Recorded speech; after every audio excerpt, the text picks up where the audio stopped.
রাতের আকাশে হঠাৎ করেই অস্বাভাবিক শব্দ।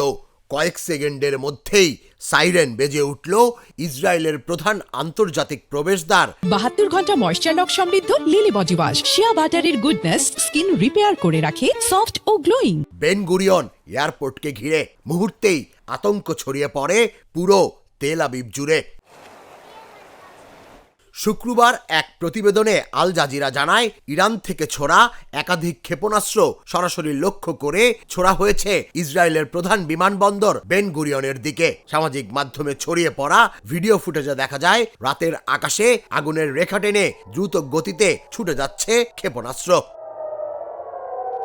তারপরই শুরু হয় ইসরায়েলের পাল্টা প্রতিরক্ষা। ইসরায়েলের আকাশ প্রতিরক্ষা ব্যবস্থা সক্রিয় হয়ে একের পর এক ইন্টারসেপ্টর ছুটতে থাকে। যদিও স্থানীয় গণমাধ্যমের দাবি অন্তত 5টি ক্ষেপণাস্ত্র আকাশেই ধ্বংস করা হয়েছে। তবুও প্রশ্ন থেকেই গেছে, কোনটি কি লক্ষ্যভেদ করতে পেরেছে?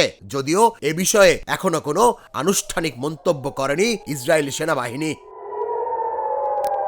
এদিকে যুদ্ধের সময়সীমা নিয়ে নতুন করে আলোচনায় এসেছেন যুক্তরাষ্ট্রের প্রেসিডেন্ট ডোনাল্ড ট্রাম্প। ব্রিটিশ সাময়িকী টাইমকে দেয়া এক সাক্ষাৎকারে তিনি স্পষ্ট জানান, ইরানের বিরুদ্ধে অভিযানের জন্য তার কোনো নির্দিষ্ট সময়সীমা নেই।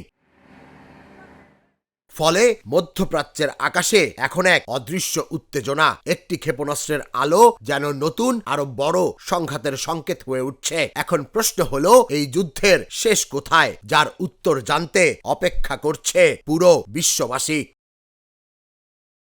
তুষার ইসলাম, জাগো নিউজ।